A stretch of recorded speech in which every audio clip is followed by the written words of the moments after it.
Hey everybody and welcome back to our channel. In today's video, we are going to transfer photos from the laptop to Android using our USB cable. So if you're also wondering how, you may just head over and follow up these steps for that.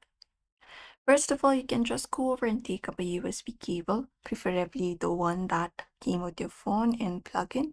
And once you plug in, you should be finding the notification that your device has been connected. You may just go over and look out for that notification and verify it.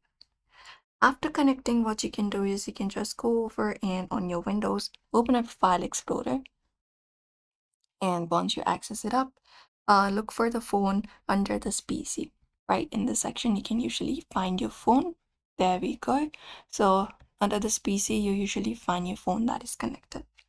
So what we can do is we can navigate to the folder where your photos are located on your laptop. So on your laptop, head over to the folder where your photos are located. For example, let's say this is the folder where my photos are located. So what you need to do is basically go ahead and within your phone's folder as well, select a folder where you would like to add it. Or let's just copy the picture first. So you can select the picture that you would like to send. After that, you can right click on it and select the option of copy. Or you can send it as well. So let's just copy for now. Once it is copied, head over the phone's location.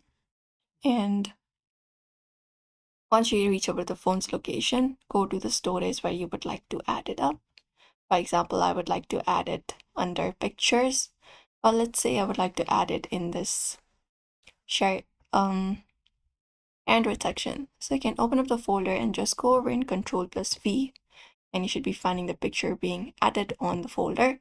Or you can right click on the main screen and look out for the option of paste and just go over and paste the picture, and that is it. Now within your device on your mobile phone, when you go to the specific storage, you will be finding the picture being available where your photos are on your phone.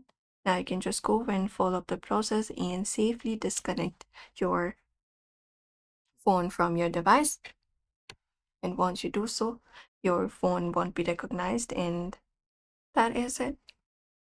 So that is it, everybody. You may follow up this method for that. It is pretty quick and easy. So do not forget to give this video a like and also subscribe for more tips and tutorials.